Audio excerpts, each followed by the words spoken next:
Bonjour tout le monde, bonjour peuple de Dieu, bonjour les enfants de Dieu, bonjour la communauté. C'est votre sœur Anicette Subdicte, mais j'aurais préféré que vous m'appelez par Subdicte. Bienvenue sur ma chaîne YouTube. Et sur cette chaîne, nous allons parler de Dieu, parler, décortiquer beaucoup de sujets ensemble par la grâce du Seigneur. Et comme vous pouvez constater d'ailleurs, c'est une chaîne chrétienne, purement chrétienne. Et Dieu m'a vraiment mis à cœur de commencer ce travail pour édifier les enfants de Dieu. Voilà, donc n'oubliez pas de liker, commenter, partager, activer aussi la note de notification pour ne pas rater les vidéos que je vais commencer à poster tout le temps par la grâce du Seigneur. Alors ce matin, Dieu m'a mis à cœur de parler sur un sujet qui est vraiment profond parce que récemment j'ai eu à publier des petites vidéos, des short vidéos où je parlais un peu de la fertilité de la femme et tout. Et ce matin, le Seigneur m'a vraiment mis à cœur de revenir sur le sujet parce que c'est très profond, vu que dans les dernières vidéos, je n'étais pas rentrée en profondeur. Et donc là, par la grâce du Seigneur, nous allons rentrer en profondeur, nous allons toucher des points vraiment importants. Et nous prions vraiment que l'Éternel puisse nous édifier, qu'il puisse encore nous parler. Alors, ce matin, nous allons parler de les conséquences de l'infidélité. Alors l'infidélité, c'est un sujet que j'ai constaté de nos jours.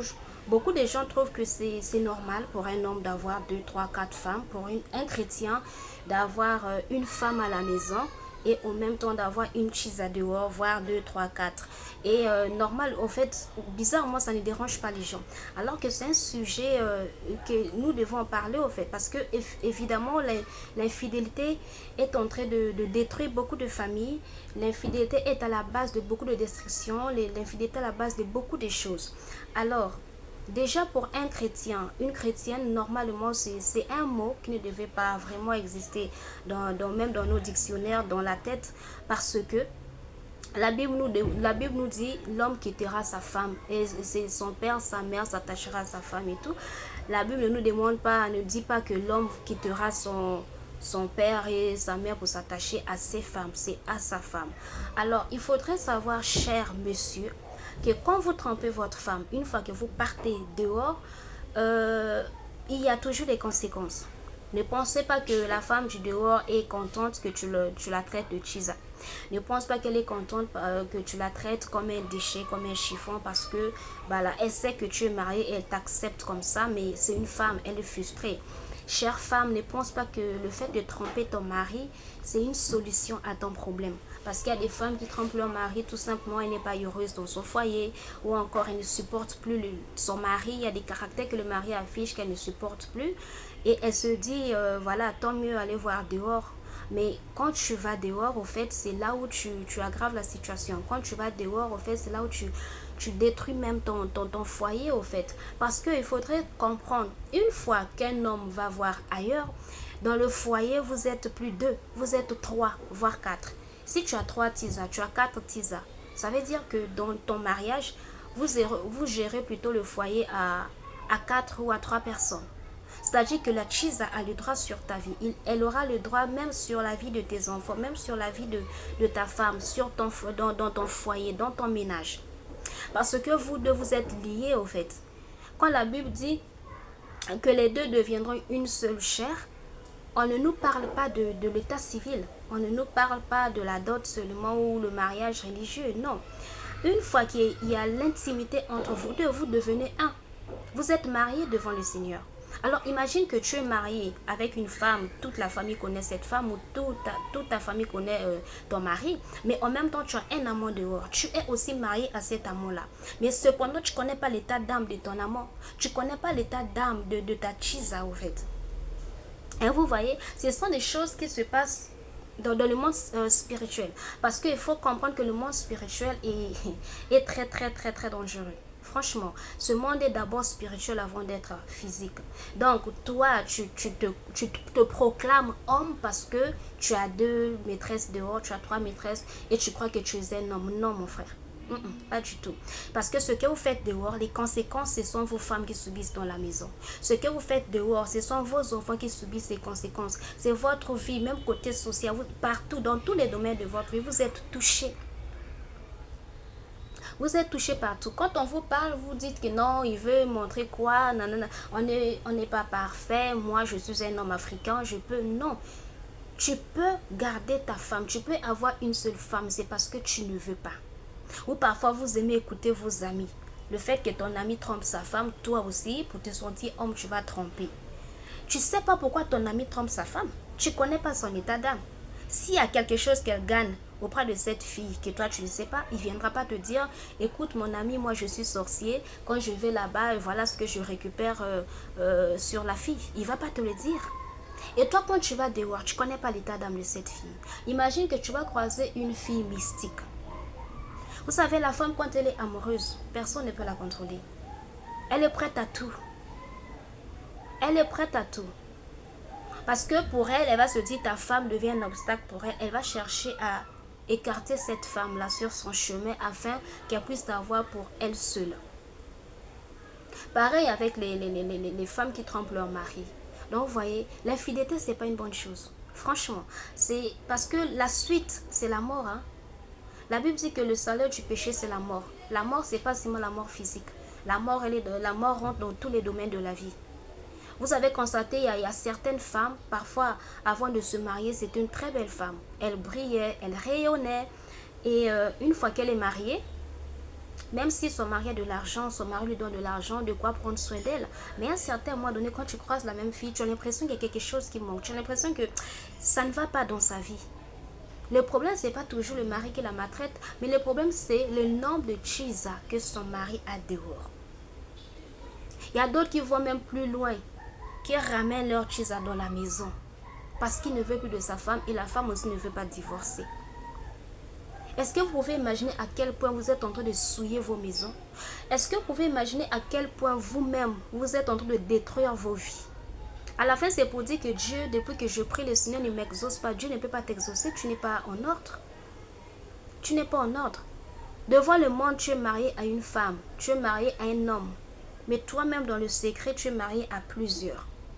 Alors, il faut savoir que tant que tu as une chose à dehors, puisque vous êtes mariés spirituellement, et que si cette dernière, elle est dans le monde mystique, elle peut faire de ta vie ce qu'elle veut.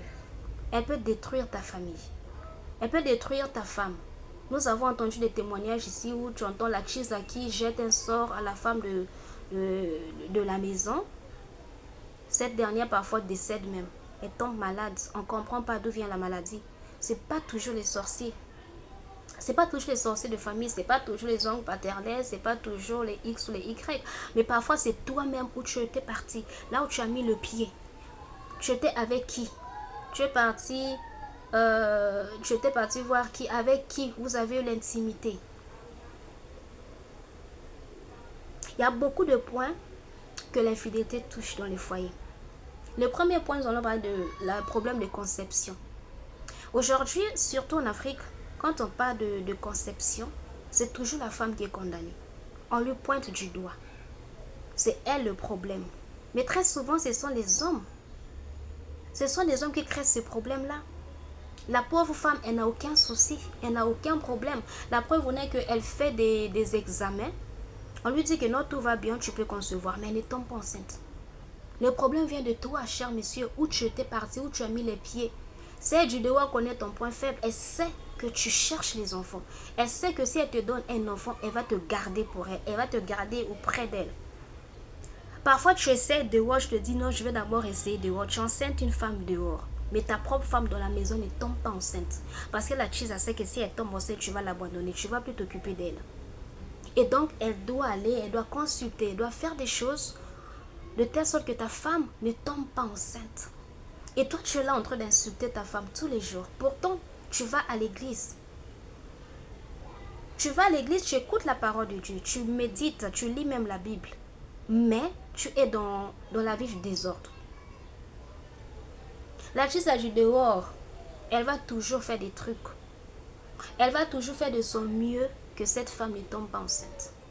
Maintenant, imaginons que ce n'est pas une femme qui sait prier. Parce qu'aujourd'hui, de nos jours, la plupart des femmes passent leur temps sur Novelas. Prier, ça leur dit plus rien. C'est comme si quand tu rentres dans le mariage, tout va bien.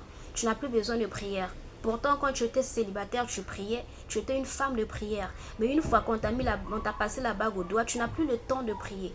Tu passes ton temps devant la télé, tu passes ton temps dans les commérages, mais la prière, tu as abandonné. Comment peux-tu réussir un mariage sans la prière? C'est pas possible. Nous avons besoin de la prière tous les jours, en tout temps, à tout moment. C'est pour ça que la Bible nous dit de prier sans cesse. On ne peut pas réussir dans nos vies sans la prière. C'est pas possible. Nous avons besoin de prier. C'est pas parce que tu es dans le mariage, tout va bien, que tu ne peux plus prier. Non. Parce que le diable, il est en colère. Le diable ne va jamais laisser ton foyer tranquille. Non, pas du tout. Souviens-toi des combats que tu as eus avant de rentrer dans ce ménage-là. Comment c'était difficile. Combien il y a eu des complications au niveau de la famille. Parfois même ton fiancé voulait changer d'avis. Mais tu es resté dans la prière, tu es resté ferme dans la prière. Dieu t'a fait grâce. Tu rentres dans le ménage, tout va bien. Et toi, tu ne sais plus prier. Mais comme tu ne sais plus prier, la crise du dehors va venir détruire ton mariage. C'est pour cela, je dis toujours aux femmes de beaucoup prier. Hein. Franchement, Dieu entend les prières des femmes. Quand ton mari sort le matin, prie. Il faut toujours prier pour ton mariage, prier pour ton mari, pour vos enfants, pour vos finances. Priez pour votre couple. Parce que le diable ne sera jamais content de vous voir en bon terme. Il ne sera jamais content de vous voir en harmonie. Je m'excuse. Le diable va toujours chercher à secouer. Mais toi, tu ne sais plus prier. Combien de foyers aujourd'hui ont été détruits à cause de l'infidélité? Qui en parle? On regarde seulement les caractères de l'homme. La pauvre femme ne peut pas concevoir parce que l'homme est parti rentrer là où il ne fallait pas rentrer. Et bien l'autre a fait des choses, tu ne peux plus concevoir. Il y a d'autres que la grâce, son mari l'aime malgré ça, le mari te garde, tu es là pendant des années, tu n'arrives pas à concevoir, tu ne comprends pas. Mais à un moment donné, quand tu pries, tu constates qu'il n'y a pas de changement. Mais rentre en prière, demande à Dieu ce qui se passe, change ta façon de prier. Essaie un peu de te poser les bonnes questions. Quand tu t'es marié avec ton mari, 1 année, 2 ans, 3 ans, 4 ans, 5 ans, même 10 ans, tu constates que ton mari a changé sur certains points. Pourtant, tu es consciente, mais tu vas demander les conseils auprès d'une amie. On t'a dit que ton ami t'aime plus que Dieu. Qu'est-ce qui ne te fait pas croire que ton ami parfois t'envie? Les amis de 2024, même si elle va à l'église, partir à l'église ne fait pas d'une personne chrétienne ou chrétienne. Non, non, pas du tout. Tu peux aller à l'église tous les jours. De lundi à lundi, tu vas à l'église. Du 1er au 31, tu vas à l'église. Mais la personne n'est pas convertie. Tu peux respecter tous les programmes de l'église, mais la personne n'est pas convertie. La personne ne connaît même pas Dieu. La personne n'a pas une relation personnelle avec Dieu. Et toi, tu vas te confier auprès d'une amie. Que, regarde, mon mari a changé. Et elle te dit, comme il a changé, toi aussi, il faut jouer à la dure. Et toi, tu obéis à tout ce que ta copine te dit. Ma soeur, je dis, ton foyer là, c'est ta copine qui dirige ou c'est toi qui dirige ton foyer? Tu es en couple avec ton fiancé, vous avez un projet de vous marier. Tout ce que ton homme te fait, tu vas raconter à ta copine. Et à la fin, tu es surprise que ton mari, ton fiancé ou ton copain te trompe avec cette dernière. Pourquoi ça te surprend? Puisque c'est toi qui lui donnes tout ce qu'il faut. Si tu n'es pas parti lui raconter ce qui se passait dans ton couple, elle n'allait pas savoir, elle n'allait pas deviner que ton mari te donne ton mari s'occupe de toi, ton mari t'achète tes bijoux. Elle n'allait pas connaître tout ça. Et il y a d'autres femmes qui vont plus loin. Je ne sais pas si c'est l'excès de gentillesse, si c'est l'ignorance, si c'est la naïveté, je suis dépassée, si c'est le manque de discernement. Toi, tu emmènes ta copine chez toi, elle vient te rendre visite. Je suis d'accord, c'est ton amie. Mais tu lui fais rentrer dans votre chambre, c'est pour faire quoi? Ta chambre où tu dors avec ton mari, c'est votre lieu d'intimité. Toi, tu fais rentrer une troisième personne. Même si elle est mariée. Il n'est pas dit parce qu'elle est mariée qu'elle est heureuse dans son foyer. Il y a des femmes qui sont mariées mais sont malheureuses. Elle reste juste parce qu'on l'appelle madame telle. Et elle arrive chez toi, elle regarde ta chambre. Toi, tu as des choses qu'elle n'a pas. Son mari ne la traite pas de la même manière que ton mari te traite. Elle va commencer à t'envier, mais elle ne va pas te montrer. Comme souvent dans l'amitié, on n'a pas le discernement. Tu ne peux même pas deviner qu'un jour ta copine te fasse un coup. Je ne suis pas en train de parler de toutes les copines. Il y a des copines qui sont bien, mais elles sont rares. De nos jours, la prudence. La Bible dit, soyez prudents comme le serpent. Parfois, c'est toi-même qui as invité le diable dans ta maison. Tu as fait venir Jézabel dans ta maison, croyant que c'était une amie, parce que c'est une sœur de l'église. Ah, c'est une sœur de l'église, je vais lui demander des conseils. Tu ne peux pas prier. Dieu parle. Dieu parle. Quand tu l'invoques, il est là. Il répond, il t'écoute. Normalement, quand tu as un problème dans ton foyer, tu constates un changement, il y a quelque chose qui ne va pas. La première des choses à faire, c'est d'abord prier. C'est d'abord prier. Aujourd'hui, vous faites confiance à vos amis. Ma copine, je vais aller raconter à ma copine. Vous racontez même ce qui ne doit pas être raconté. Vous racontez tout et du n'importe quoi. Et voilà, le mari va ouvrir une porte. Parce que une fois que la femme ou le mari ouvre la porte, mais après, il faut d'abord détecter d'où vient le problème. Parce que tant que tu ne connais pas la source de tes malheurs, tu ne sauras pas prier, tu ne sauras pas orienter tes prières. Tu vas toujours envoyer le feu là où il ne faut pas envoyer le feu. Vous envoyez le feu même en désordre. Là où il ne faut pas envoyer le feu, vous envoyez le feu. Là où il faut envoyer le feu, vous n'envoyez pas. Ça vous coûte quoi d'être fidèle? Quand on demande un jour d'être fidèle, premièrement, c'est d'abord pour votre propre bien. C'est d'abord pour nous-mêmes. Sinon, Dieu, il a créé des fruits. C'est nous qui mangeons les fruits là. On mange, on prend les oranges, tout ça. Dieu ne vient pas prendre ça avec nous sur la terre ici. Donc, tout ce que l'Éternel nous demande de faire, c'est pour notre bien. Les femmes, réveillez-vous dans la prière. Et vous avez ces gens d'amis qui vous proposent, non, je connais un papa là, il est fort. Il va te faire un produit. Ton mari va rester là comme un chien. C'est-à-dire, quand toi tu as connu ton mari, tu étais parti voir un monsieur qui t'avait fait des produits. N'est-ce pas, tu avais prié? Tu as prié, tu as jeûné, tu as prié. Dieu a entendu tes prières. Il a exaucé. Il a exaucé à tes prières. Tu rentres dans le foyer, il y a des problèmes. Au lieu de consulter ce même Dieu, toi tu vas chez le marabout. C'est le marabout qui t'avait donné le mari là. Dieu est tout puissant. C'est Dieu qui est tout puissant. Il n'y a pas de cas impossible devant lui. Rien n'est impossible à Dieu. Rien n'est impossible à Dieu. Quand tu vas voir les marabouts, après il résout quoi? Lui il sait gaspiller, il ne sait pas arranger.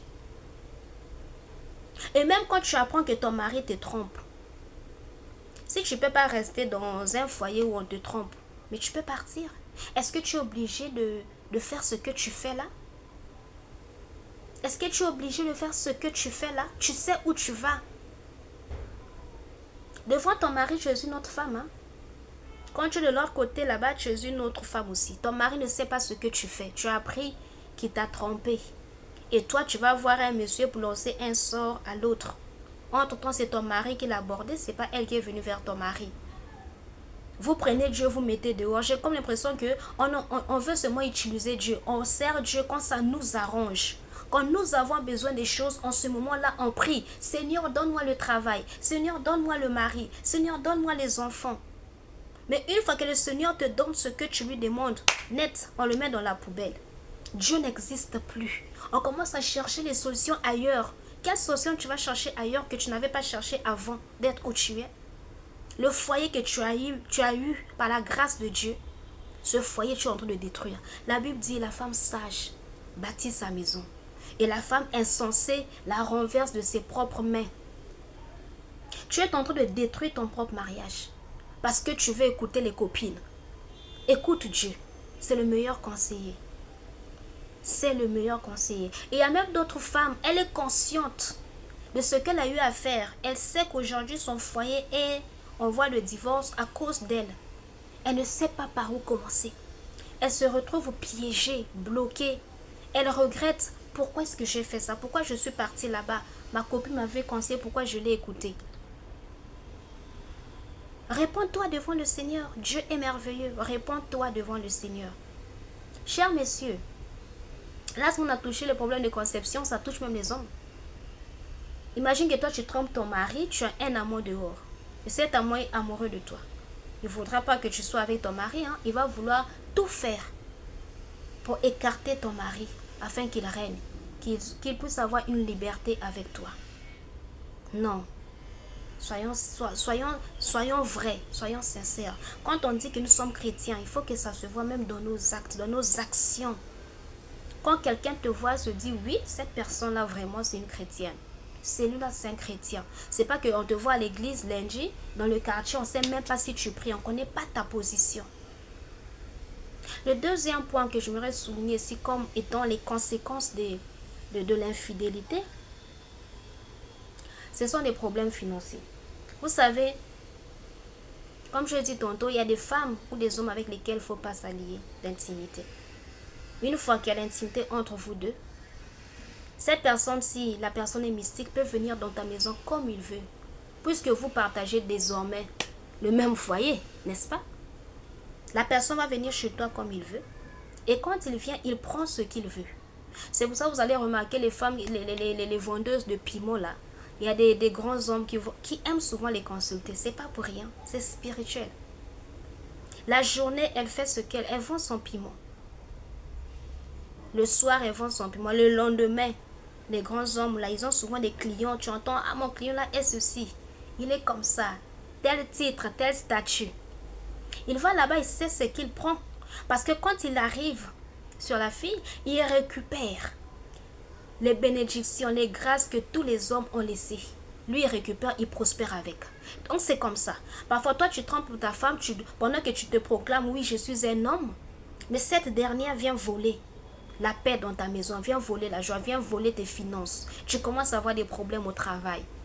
Là où tu t'es apprécié, les gens ne t'apprécient plus. Tu ne comprends pas ce qui se passe. Et quand c'est comme ça, vous oubliez vite. Hein? Tu ne peux même plus te rappeler. Ah, depuis que j'ai rencontré cette fille-là, ma vie a commencé à basculer. Non, non, ça ne peut même pas revenir en vous. C'est toujours l'oncle X. Ça, c'est mon oncle paternel. Ça, c'est ma tante paternelle. Ça, c'est X, ça, c'est Y. Or, le problème vient de toi-même. La personne fait de toi ce qu'il veut. Il vole, il prospère avec les mots spirituels et bizarres. Et soit parfois c'est la pauvre femme, on commence à accuser ta famille. Je savais, le jour de notre mariage, il y a ton oncle qui avait fait ceci, qui avait prononcé telle parole. Mon frère, il y a d'autres femmes.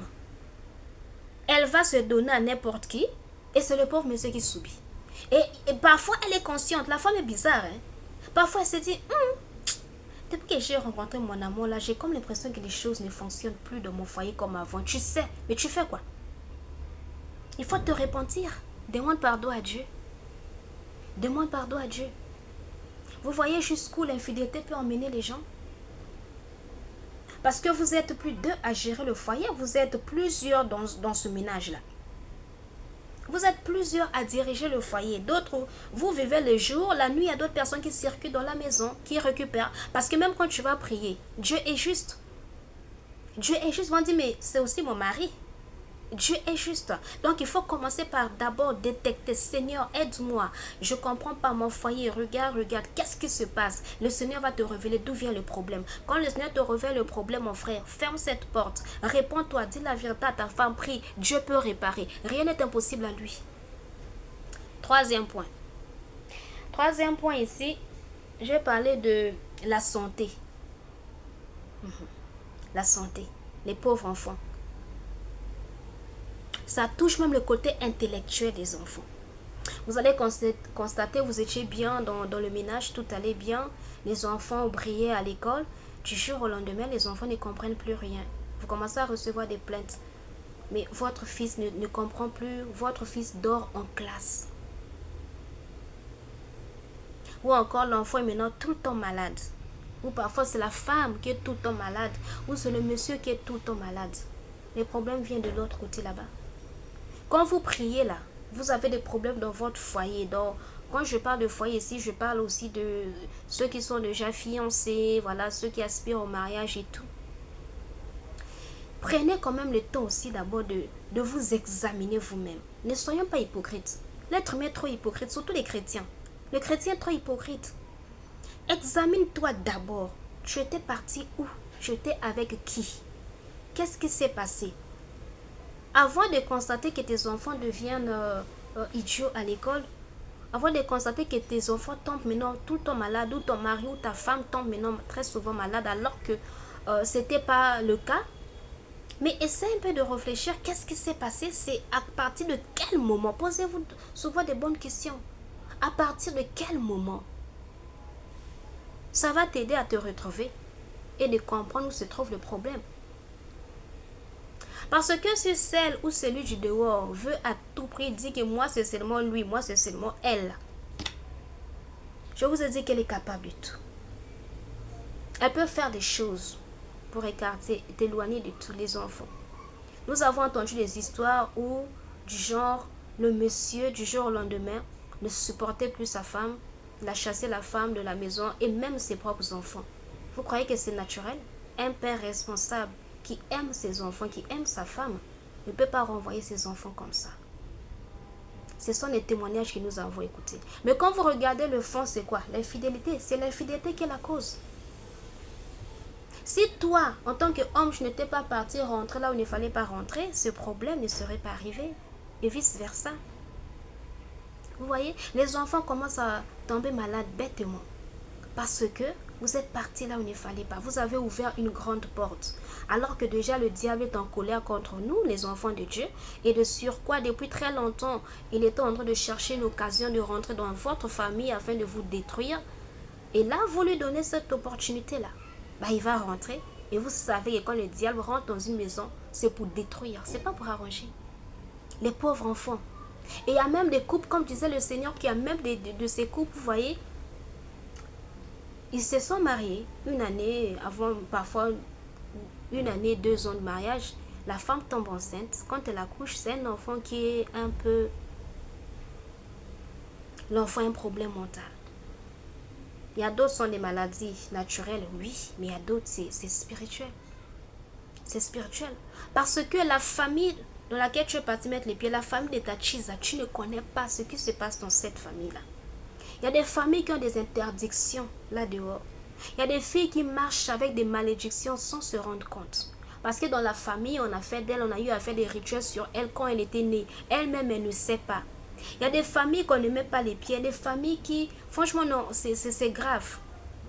Il y a même des familles où tu ne peux pas avoir un enfant normal. Et toi, c'est là-bas que tu es parti mettre les pieds. Quand tu as un enfant comme ça, tu accuses la famille de ta femme. Ou la famille de ton mari. Pourtant, c'est toi-même. Tu ne sais pas avec quel genre d'homme tu es parti tromper ton mari. Tu ne sais pas avec quel genre de femme tu es parti tromper ta femme. Dans quelle famille tu es rentré? Dans quelle famille tu es rentré, mon frère? Ce qui se passe dans ton foyer actuellement, examine-toi. Ma soeur, examinez-vous. Qu'est-ce qui s'est passé? Qu'est-ce qui n'a pas marché? Qui a ouvert une porte? Qui a fait quoi? Et priez Dieu. Dieu, il est miséricordieux. Il est tellement merveilleux. Dieu est tellement merveilleux. Et ces derniers temps, il y a tellement de foyers qui se brisent facilement. Parfois, juste un petit problème. Parfois, c'est juste un problème d'incompréhension. L'homme dit, je demande le divorce. Non. Et il y a des femmes, des chisa qui te disent clairement, donc tu penses que tu vas sortir avec, mais puis tu me laisses comme ça, jamais. Pourtant, elle savait que tu étais marié. Mon frère, si tu penses que ta femme, parce que le plus souvent, les couples là, dans le foyer, il y a beaucoup de choses qui se passent. Les problèmes de couple, très souvent ils disent pas la vérité. C'est quoi le vrai problème? Mais le vrai problème, parfois la femme n'est pas satisfaite par son mari ou le mari n'est pas satisfait par sa femme. Et tu penses que si tu vas dehors, tu as résolu le problème? Non. Si tu n'es pas satisfait par ta femme, mon frère, apprends à ta femme. Parce qu'avant de la mettre dans la maison, tu as eu à examiner, tu as regardé parmi toutes les femmes qui sont dehors, tu as fait un choix. Tu as dit que moi, c'est elle que je veux. Tu as trouvé en elle ce que tu cherchais. Tu l'as mis dans la maison et tu sens que c'est pas ça, mais tu travailles le côté qui ne va pas là, tu fuis pas tes responsabilités. Et très souvent, vous êtes arrogant. Vous n'aimez pas que la femme vous dise la vérité. Si la femme te dit souvent, chérie, tu n'arrives pas à me satisfaire, pour toi, c'est comme un manque de respect. Tu ne veux pas dialoguer avec ta femme. Tu ne veux pas communiquer. Comment vous allez résoudre les problèmes sans communication? Tu apprends à ta femme. Ou la femme, si tu n'es pas satisfait par ton mari, tu apprends à ton mari. Apprenez, je ne sais pas moi, faites des formes. Apprenez encore. De nos jours, il y a tellement de livres, il y a beaucoup de choses. Vous pouvez apprendre. Vous pouvez contacter une personne qui peut vous aider. Vous trouvez la solution et vous avancez. Mais La pauvre femme va prier pour toi. Seigneur, donne le travail à mon mari. Toi, tu vas dehors. Tu vas partager avec une autre personne. Bravo. Et voilà les résultats. Les enfants tombent malades. Il y a même des gens qui ont perdu leurs enfants. Bêtement. L'enfant n'était pas malade. Seulement comme ça, l'enfant est tombé. On emmène l'enfant à l'hôpital. On déclare que l'enfant était déjà décédé. Parfois, c'est là où tu étais parti. Ce monsieur-là, parfois, c'est un ritualiste. Il cherchait quelqu'un à sacrifier. Bah, toi-même, tu as ouvert une porte. Il vient, il prend l'enfant. Il sait que vous n'allez pas le détecter. Ça ne sera pas possible. Tant que vous n'avez pas réellement cherché la face de Dieu, afin que l'Éternel vous fasse grâce de connaître d'où vient le problème, ça sera compliqué. Vous n'allez même pas le détecter, au fait. Vous voyez, c'est très grave. L'infidélité va très loin. Franchement. Quatrième point ici. Je vais parler de quoi? Le divorce. L'infidélité est très souvent la cause de beaucoup de divorces. Il y a des femmes qui arrivent à pardonner leur mari. Elle surprend son mari avec une autre femme, elle pardonne. Elle suspecte que son mari lui trompe, elle pardonne. Excusez-moi. Mais il y a d'autres qui ne supportent pas. Il y a d'autres femmes, le fait que son mari lui trompe, elle se dit non, je ne peux pas supporter ça, aide-moi le divorce. Mais il y a d'autres, par contre, c'est la conséquence de leur infidélité. Il est parti tomber sur une fille désespérée qui veut à tout prix se marier. Tu tombes sur ce genre de fille, même si tu lui dis que tu es marié, elle va accepter. Parfois au début, elle se dit bon, je vais seulement passer le temps. Et ça peut arriver que chemin faisant, elle tombe réellement amoureuse de toi. Et elle va chercher à tout faire pour te garder. Elle va chercher à tout faire. Nous avons suivi des films de Nollywood. Nous suivons souvent des films, nous écoutons des témoignages. C'est grave. Elle va se dire, moi, c'est seulement cet homme. Même si quelqu'un lui dit, mais c'est un homme marié, elle va dire, je m'en fous. Elle s'en fout que tu sois marié. C'est pas elle qui t'a appelé. Elle va tout faire. Elle va tout faire. Elle va rentrer où elle veut, où elle connaît, afin que tu puisses demander le divorce à ta femme, afin de vous séparer. Elle va tout faire. Il faut savoir que la femme, quand elle fait ces gris-gris-là, elle ne met pas que dans la nourriture. Elle peut mettre ça dans son corps de femme. Quand tu rentres là-bas, tu sors, tu deviens comme un idiot. Tu ne réfléchis plus. Quand tu rentres à la maison, tu ne supportes plus ta femme. Le visage même de ta femme t'énerve. Tout ce qu'elle fait n'est plus bon pour toi. Tu ne veux plus d'elle. Et vice versa. Il y a des femmes comme ça. Tu es parti tomber sur un homme qui t'a tellement aimé. Il se dit, même si elle est mariée, moi je veux d'elle. Je vais faire de mon mieux qu'elle puisse divorcer de son mari. Il va faire des choses. Tu ne supportes plus ton mari. Pourtant, tu étais follement amoureuse de ton mari, mais tu ne le supportes plus. Tout ce qu'il fait t'énerve. Tu ne veux même plus entendre parler de lui. Tu ne veux même plus rentrer à la maison. Sa présence t'énerve. C'est pas normal. Chère femme, quand vous constatez que votre mari est arrivé au point où il ne vous supporte plus, même ta nourriture ne mange plus. Il te dit, je préfère dormir au salon. Il commence à découcher 2-3 jours, chose qu'il faisait pas avant. Je sais que ça fait mal. Je suis une femme. Mais, vous avez des genoux. Mettez vos genoux au sol. Laissez Dieu agir. Laissez Dieu agir. Dieu va faire. Cher messieurs, il n'est pas dit que c'est seulement la femme qui doit se battre pour sauver le mariage. Toi aussi, tu peux te battre pour sauver ton couple. Tu aimes ta femme. Tu constates des comportements. Quand tu parles, elle devient impolie. Laisse-la. Va consulter l'Éternel. Dieu qui t'a donné cette femme-là. Si tu avais prié avant de l'épouser, que tu es convaincu que c'était la femme de ta destinée, ah oui, oui. Parce qu'il y a des femmes de destinée. Consulte le Seigneur.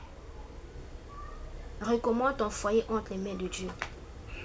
Prie pour ta femme. Prie pour ta femme.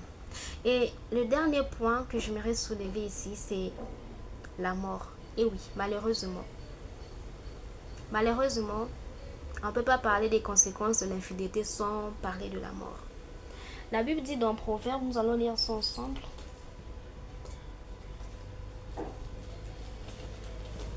La Bible dit dans le livre des Proverbes, Proverbes chapitre 6, le verset 34. Proverbes chapitre 6, verset 34. La Bible dit ceci. Car la jalousie met un homme en fureur, et il est sans pitié au jour de la vengeance. Il est sans pitié. Ça, c'est la Bible qui le dit. Un homme jaloux, il est sans pitié au jour de la vengeance. Quand un homme apprend que sa femme le trompe, il prépare sa vengeance petit à petit. Il ne supporte pas ça. Tu vas te dire, mais pourtant lui aussi me trompe, ma chère. Quand ton mari te trompe, la meilleure solution, c'est pas de le tromper en retour. C'est de prier. Si tu ne peux pas rester dans le foyer, tu ne peux pas pardonner ton mari et continuer à l'aimer comme avant, tu enlèves tes pieds, tout simplement. Ne va pas tromper pour te dire que oui, moi aussi je vais tromper comme il a fait. C'est être insensé. Ça, c'est pas la sagesse. Ça, c'est pas l'intelligence. On ne rend pas le mal par le mal, dit la Bible. Ton mari te trompe, d'accord. Si tu aimes ton mari, tu penses que tu peux pardonner, tu pries pour ton mari. Tu pleures à Dieu, tu cries à l'Éternel. Il va t'écouter. Il va t'écouter. Et il y a aussi des femmes qui ne supportent pas. Son mari la trompe. Elle aime tellement son mari, elle se dit, si moi je n'ai pas cet homme, aucune autre femme aura cet homme. Et elle fait ce qu'elle veut. Mais dans la plupart des cas, ce sont les hommes qui éliminent les amants de leurs femmes. Parce que tellement jaloux, personne ne peut le contenir. Personne ne peut le maîtriser. Et au jour de la vengeance, il n'a pas de pitié, comme dit la parole. Parce qu'il regarde l'argent, il voit l'investissement, tout ce qu'il a fait. Il va oublier que lui aussi, il t'avait trompé. Mais seulement sa jalousie, c'est comme ça que Dieu les a créés. Alors, les femmes, chères femmes, je vous exhorte à beaucoup prier. Je vous exhorte à beaucoup prier. Priez pour vos foyers, priez pour vos enfants, pour vos maris.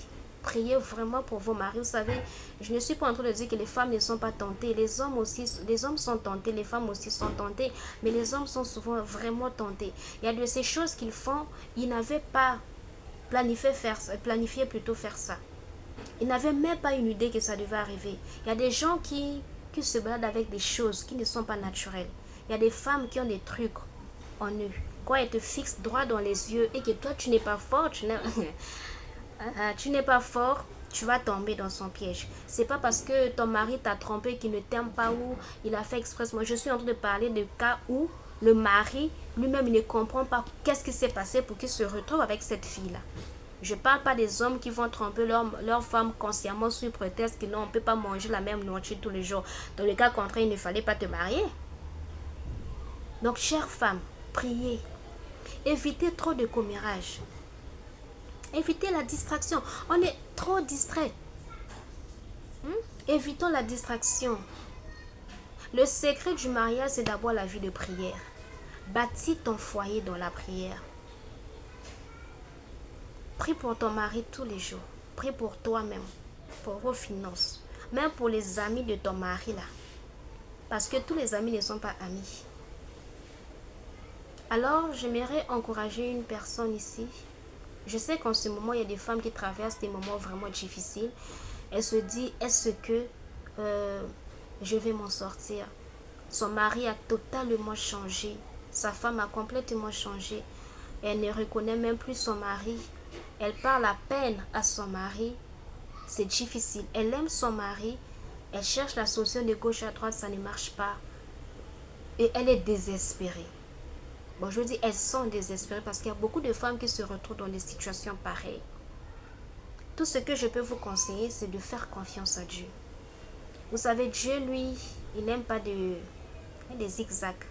Dieu aime quand on est sincère avec lui. Sois sincère avec Dieu, crie à lui. Pleure devant l'Éternel, devant sa face. Il va t'écouter, il va t'exaucer, il va réparer ton mariage. Et vous serez un témoignage. Vous allez servir de modèle pour beaucoup. Quand vous allez commencer à témoigner, nous étions au bord de divorce. Peu importe, même si ton mari a déjà signé les papiers de divorce, même s'il te dit qu'il veut divorcer. Prends tes deux genoux, tu mets au sol. Tu pries l'Éternel de tout ton cœur. L'Éternel va faire quelque chose. Il va exaucer. Il va restaurer ton foyer. Tu vas retrouver ton mariage. Mais soyons vrais. Soyons sincères. Soyons sincères. Dieu n'est pas dans l'hypocrisie. Dieu n'est pas dans la jalousie. Soyons sincères. Que Dieu vous bénisse. Comme je dis tantôt, je suis dans mes débuts. En tout cas, si tu tombes sur cette vidéo, que l'Éternel puisse encore te fortifier, que l'Éternel nous fortifie, que l'Éternel nous aide à demeurer dans sa présence. Et n'oublie pas une fois de plus de liker, commenter, partager et d'appuyer sur la cloche de notification afin de ne pas rater mes vidéos. En tout cas, que Dieu vous bénisse. Bonne fête à tout le monde. On est ensemble.